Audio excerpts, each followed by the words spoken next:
जय हिंद, जय भारत। आज हम लोग बात करेंगे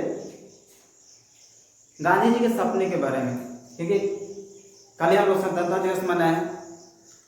तो क्या गांधी जी का सपना क्या था? गांधी जी का सपना ये नहीं था कि हम लोग ब्रिटिश से शासन से आजाद हों। उनका सपना और भी था। उनका सपना था कि हम लोग ब्रिटिश शासन के अलावा कुछ और कुरीतियां थी हमारे देश में, उनसे आजाद होना। जैसे भेदभाव,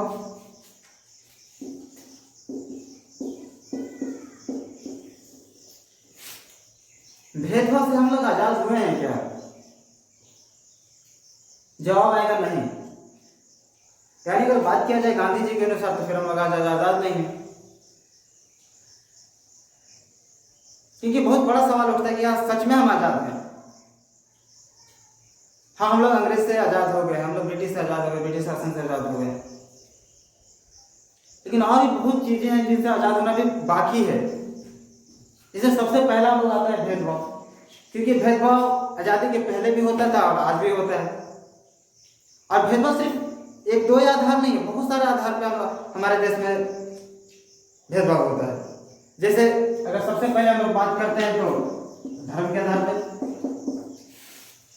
धर्म के आधार पे हिंदू, मुस्लिम, सिख, ईसाई, बौद्ध, जैन। आज हमारे देश का बहुत बुरा हाल है धर्म के आधार पे भेदभाव होने के चलते। हमेशा आप सुनते होंगे न्यूज में या कहीं में कि यहाँ हिंदू मुस्लिम में लड़ाई हो गया या इस क्षेत्र में लड़ाई हो गया, हमेशा। अब खास करके अगर बात किया जाए, अगर कब इलेक्शन का टाइम हो, उसमें तो भाई इतना चर्चा में रहेगा ये मुद्दा कि आप सोच नहीं सकते हैं। इसका इतना बुरा परिणाम होता है कि आप सोच नहीं सकते हैं। क्योंकि जब भी दंगा वगैरह होता है हिंदू मुस्लिम के बीच में, तो कुछ ना कुछ लोग मारे जाते हैं। क्योंकि धर्म के आधार पे हमेशा हमारे देश में लड़ाइयाँ होती हुई हैं। आज से नहीं, जब से हमारा देश आजाद हुआ है, आजादी से पहले भी होता था और आजादी के बाद भी, तो फिर हम आजाद कैसे हो गए? धर्म के नाम पे भी। फिर देखिए, अगर धर्म के बाद जाति, हर धर्म में हिंदू, मुस्लिम, सिख, ईसाई, उसके अंदर जातियां बटी हुई हैं, ना जाने कितना। इसके आधार पे हम लोग फिर लड़ाई करते हैं, इसके आधार पर हम लोग को भेदभाव किया जाता है हर जगह। क्योंकि हम सबको पता है कि ना धर्म के आधार पे भी खत्म हुआ है, ना जाति के आधार पे। फिर स्थान के आधार पे कि आप इस क्षेत्र के, कोई बिहारी, कोई मुंबई से तो मराठी, पंजाब से तो पंजाबी, असम से है तो आसामी लोग। हर जगह अभी भी भेदभाव होता है। अगर बिहार का कहीं और जाए तो होता है। ये नहीं है कि नहीं हो रहा है, ये हो सकता है, बोल सकते हैं कि आप कम होता है, लेकिन हो रहा है, आज भी हो रहा है। रंग रूप के आधार पे हमारे देश में कहा जाता है कि रंग रूप के आधार पे भेदभाव नहीं होता, लेकिन होता है। गोरा, काला, लंबा, मोटा। आज भी अगर किसी घर में अगर कोई काला इंसान है तो उसके घर के इंसान भी कालू बोलेंगे और बाहर के इंसान भी। कहीं ना कहीं उसको बुरा लग रहा होता है, तो फिर भेदभाव खत्म कहाँ हुआ? क्योंकि भेदभाव मतलब ही होता है कि आप सामने वाले को बुरा फील करवा रहे हैं, बुरा महसूस करवा रहे हैं। तब किसी को मोटा या लंबू बोलकर या कालू बोलकर आप उसको बुरा फील करवा रहे हैं, बुरा महसूस करवा रहे हैं, तो फिर भेदभाव खत्म कैसे किए हैं यहाँ? फिर देखिए, गांधी जी का सिर्फ ये सपना नहीं था कि सिर्फ भेदभाव से अति होना है, उसके अलावा था भूखमरी से। क्या भूखमरी से भी हम लोग हमारे देश को आजाद करवाना है? आज भी हमारा देश भूखमरी से आजाद नहीं हुआ है। अगर नहीं है तो आप देख सकते हैं हंगर इंडेक्स, वर्ल्ड का हंगर इंडेक्स आज भी देखिएगा तो हमारा स्थान 94 है।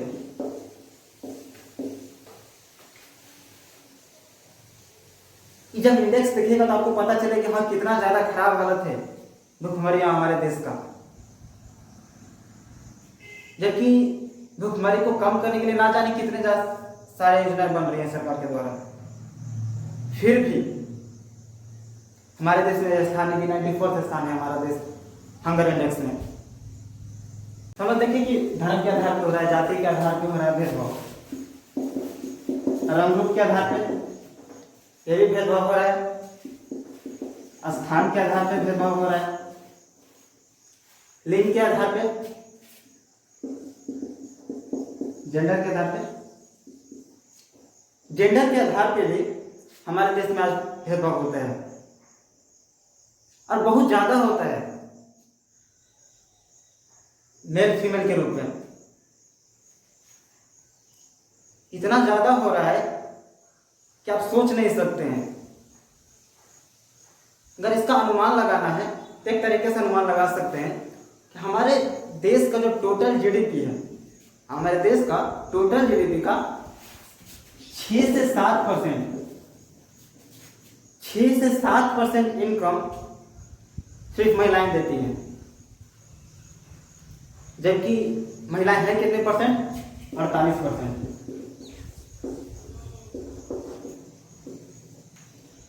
48% महिला होके हमारे देश का जो जीडीपी है उसका मात्र 6 से 7% इनकम हमारे देश को है महिलाओं के द्वारा। मतलब कहीं ना कहीं महिलाओं को उतना अपॉर्चुनिटी नहीं दिया गया है बढ़ने का। अगर बढ़ने का अपॉर्चुनिटी दिया जाता तो फिर आज ये हालत नहीं होता। 48% महिलाओं के सिर्फ 6 से 7% इनकम हमारे देश का है महिलाओं के द्वारा, तो फिर कहीं ना कहीं हम लोग उससे भेदभाव कर रहे हैं महिलाओं के। देखिए हम लोग ने बात किया भेदभाव के बारे में, क्या हम लोग ये भेदभाव से आजाद नहीं है। फिर देखिए गांधी जी का दूसरा देखिए लोग भुखमरी से आजाद, किससे? भुखमरी से। फिर सवाल है क्या भुखमरी है हमारे देश में? तो इस चीज का अधिक करना होता है, इससे पता चलेगा कि वर्ल्ड हंगर इंडेक्स, अगर आप वर्ल्ड हंगर इंडेक्स देखिएगा तो इसमें हमारा जो रैंक है 94th रैंक है। तब आपको महसूस होगा कि हाँ हमारे देश में भुखमरी है, आज भी भुखमरी है, क्योंकि हमारा स्थान देखिए 94th है। इतना ज्यादा बुरा हालत है 2020 का लिए, अभी 2021 का इंडेक्स नहीं आया, लेकिन 2020 का जो हंगर इंडेक्स था उसमें हमारा स्थान था 94वां। हम लोग भुखमरी से भी आजाद नहीं है। फिर अगर बात किया जाए गरीबी से, निर्धनता से, ठीक है हम गरीबी से आजाद हुए हैं नहीं, क्योंकि अगर भुखमरी से आजाद नहीं है तो फिर कहीं ना कहीं गरीबी है, क्योंकि आदत हो गया है ना कि हम लोग को फिल्मों में देखना या बड़ा बड़ा सिटी मुंबई दिल्ली पटना या लखनऊ, इस सब सिटी को, बड़े बड़े सिटी को देखते हैं और अंदाजा लगाते हैं कि नहीं हमारे देश में तो आज है ही नहीं। फिल्मों में देख के अंदाजा लगाते हैं अब तो रहा ही नहीं हमारे देश में गरीबी और भुखमरी, लेकिन है कुछ कुछ क्षेत्रों में तो बहुत ज्यादा है। जो आदिवासी क्षेत्र है उस सब में तो फिर आप सोच नहीं सकते कितना ज्यादा वहां पे आज भी गरीबी है। तो फिर हमारा देश आजाद कैसे हुआ? अगर बात किया जाए गांधी जी के अनुसार तो, क्योंकि गांधी जी का सपना तो यही था ना कि हमारा जो देश आजाद हो, सिर्फ ब्रिटिश या अंग्रेज से नहीं आजाद हो। आजादी का मतलब था कि भेदभाव से, जो भेदभाव के बारे में बताएं, जाति धर्म लिंग स्थान, फिर बात कर रहे थे भुखमरी से, गरीबी से, फिर और क्या था कि आप क्या बोले थे कि गांधी जी का और क्या सपना था कि इससे आजाद हो हमारा देश। फिर उनका अति था कि हमारा देश निरक्षरता से आजाद हो।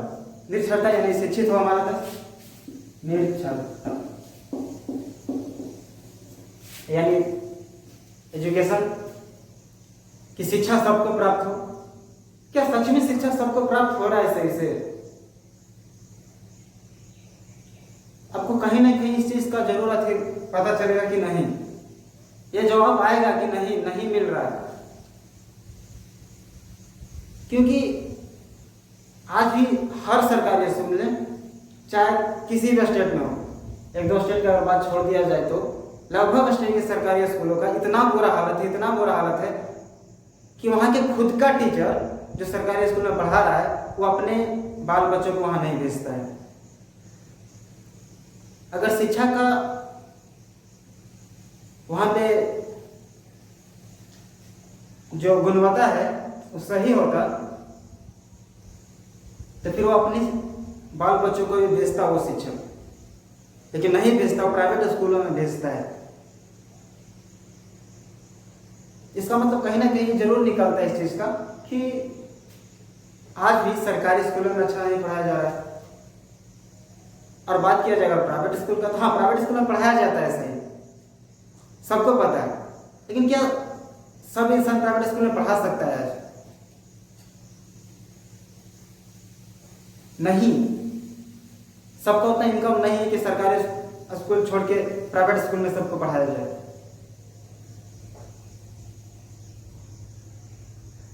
इसका मतलब कुछ ना कुछ तो जरूर सरकारी स्कूल में लोग पढ़ रहे हैं। अगर सरकारी स्कूल में पढ़ रहे हैं तो उसको शिक्षा उस आधार पर नहीं मिल रहा है, उतना गुणवत्ता नहीं मिल रहा है, उसको उतना क्वालिटी का एजुकेशन उसको नहीं मिल रहा है। फिर हमारे देश में शिक्षा का हालत ठीक कैसे है? ऐसा नहीं कि सिर्फ बात कर रहे हैं हम मिडिल स्कूल का या 10th स्कूल का। अगर हायर स्कूल का बात की जाएगा ना तो वहां पे भी हालत सही नहीं है। आप भी जानते हैं कुछ कुछ यूनिवर्सिटी जो 3 साल का हमारा ग्रेजुएशन है उसको 4 साल में 5 साल में पूरा कर रही है। 1-2 स्टेट को छोड़ दिया, जैसे केरला थोड़ा सा अपना साक्षरता रेट बहुत अच्छा कर चुका है, लेकिन और अदर स्टेट का बात किया जाए, हमारे बिहार का बात किया जाए,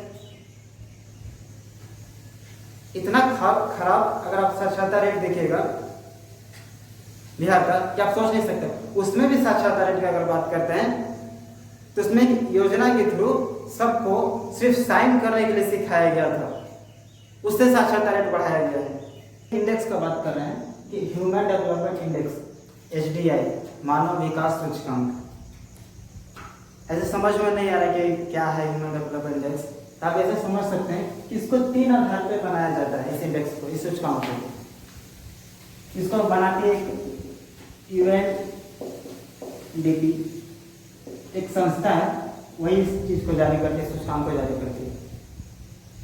इसका 3 आधार दिया गया है मानव विकास सूचकांक को, कि आपका जो रैंकिंग किया गया, कैसे रैंकिंग किया गया है, तो इसका आधार 3 दिया गया। पहला साक्षरता, क्या आपका देश का साक्षरता का आधार क्या है, आपका साक्षरता है कैसा। दूसरा प्रति व्यक्ति आय, कि आपके देश में जो प्रति व्यक्ति आय है वो कितना है। तीसरा जीवन प्राप्यता, तो देखिए साक्षरता आप समझ रहे हैं, प्रति व्यक्ति आय भी समझ रहे हैं कि पर आदमी पे पूरे देश में कितना इनकम हो रहा है। तीसरा जीवन प्राप्यता, कि वहां पे जो लोग रह रहे हैं उनका रहन सहन, जीवन जो व्यतीत कर रहे हैं कैसा है। इस तीनों के आधार पे एक इंडेक्स निकाला जाता है, UNDP जो एक संस्था है जो पूरे देश में निकालती है। तो 2019 में हमारा रैंक था 129वां और 2020 में और घट के 131 आ चुका है।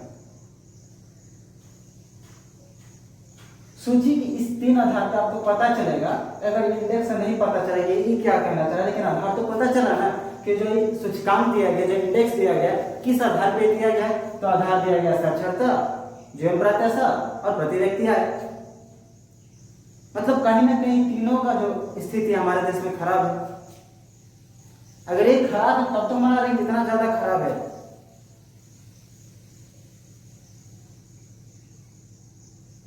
फिर कैसे कह सकते हैं कि हम लोग को जो गांधी जी का जो सपना था सही हो, क्योंकि गांधी जी का सपना यही तो था कि आप साक्षरता पर हमारे देश का सही हो, प्रति व्यक्ति आय बढ़े, गरीबी से हटे हम लोग। क्योंकि प्रति व्यक्ति आय कैसे बढ़ेगा, गरीबी हटेगा तो अपने आप प्रति व्यक्ति आय बढ़ सकता है। आप भी समझ रहे इस चीज को। फिर जीवन पर दवा के रहन सहन अगर खराब है तब तो हमारा रैंक इतना ज्यादा खराब है। फिर कैसे हम लोग कह सकते हैं कि हमारा देश आज आजाद है? नहीं, क्योंकि गांधी जी का सपना तो था नहीं सब कि हम जहां भी हमेशा इस चीज की गांधी जी का इसलिए बात नहीं, गांधी जी का ही सपना था ये कि हमारा देश जब आज़ाद हो ब्रिटिश से, तो सिर्फ ब्रिटेन से नहीं आज़ाद हो, सिर्फ मतलब अंग्रेज से आज़ाद नहीं हो, कुछ और चीज़ों से भी आज़ादी मिली। इसमें लोग बात कर रहे थे भेदभाव, निरक्षरता, भुखमरी। कहाँ आज़ाद हुए हैं हम लोग इन सब चीज़ से? नहीं आज़ाद हुए हैं, आज भी जरूरत है।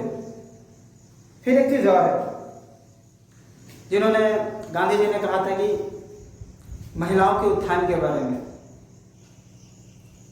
क्योंकि हमारा देश शुरू से ही पुरुष प्रधान देश रहा है।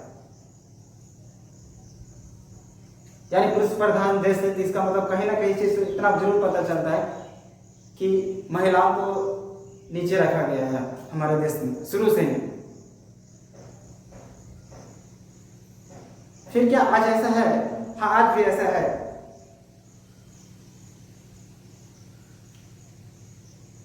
अब कह सकते हैं कि हर घर में लड़का पढ़ रहा है लेकिन लड़कियां नहीं पढ़ रही हैं।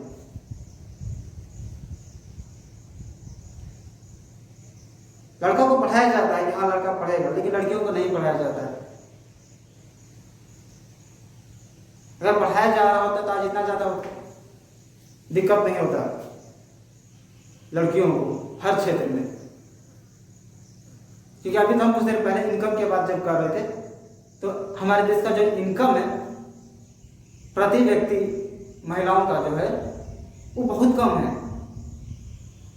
कंपेरिजन टू पुरुष मेल। तो महिलाओं का उत्थान हुआ कहाँ है? हाँ, हो रहा है, ऐसा नहीं कि नहीं हो रहा है। आज़ादी के बाद से हुआ है, लेकिन आज़ादी के 70 साल 75 साल हो चुका है। मतलब कल ही तो 75 वर्षगांठ मनाए हैं, फिर भी आज इतना बुरा हालत है हमारा कि लड़कियों को इतना अपॉर्चुनिटी नहीं मिल रहा है। इसमें सिर्फ ऐसा नहीं कि सरकार की गलती है, कहीं ना कहीं हर इंसान जो है सबकी गलतियां हैं। क्योंकि एक ही परिवार में एक लड़के को पढ़ाया जाता है, एक लड़कियों को नहीं पढ़ाया जाता है। क्यों? अगर हो सकता है कि आपके घर में इनकम ऐसा नहीं है कि आप 2 इंसान को पढ़ाया जाए, तो फिर लड़कियों को क्यों पढ़ाया गया, लड़कियों को क्यों नहीं? क्योंकि हम हमेशा तो कहते हैं इक्वलिटी, समानता। फिर समानता कर कहाँ रहे हैं? अगर समानता आप कर रहे होते तो फिर जरूर लड़कियों को पढ़ाना चाहिए था, लेकिन पढ़ा तो है नहीं रहे। हाँ, शहरों में आज कम है ये चीज, लेकिन आज भी गांव में बहुत ज्यादा है। अगर पढ़ाया भी जा रहा है तो सिर्फ नाम के लिए पढ़ाया जा रहा है कि किसी तरह 10वीं 12वीं पास कर दिया जा रहा है। इतना ज्यादा खराब हालत है। इसलिए बहुत बड़ा सवाल उठता है कि हमारा देश आज भी आजाद है अकॉर्डिंग टू गांधी जी, जो गांधी जी का सपना था। ये जितने भी चीज हम लोग बात की ना, इसका सिर्फ ऐसा नहीं कि सरकार सही कर सकती है या हम सही कर सकते हैं, इसको हम सबको मिलकर सही कर सकते हैं। इसमें हम, आप, सरकार, सभी लोग, सब लोग को मिलके हम लोग को ध्यान देना होगा हर क्षेत्र में, तब जाके कहीं ना कहीं हमारा गांधी जी का सपना पूरा होगा। सिर्फ ऐसा नहीं कि गांधी जी का सपना, ये हमारा भी तो एक अथी बनता है ना, फर्ज बनता है ना कि हमारे देश का स्थिति सही करे। सिर्फ सरकार का ही क्यों फर्ज बनेगा कि भाई अब हमारे देश का स्थिति सही हो? हमारा ही फर्ज बनता है। इसलिए हम लोग सभी सब पे ध्यान देंगे। सभी लोगों से आशा यही हम लोग करते हैं कि सही हो हर क्षेत्र में और गांधी जी का सपना पूरा हो। आज का सेशन यही खत्म करते हैं। जय हिंद, जय भारत।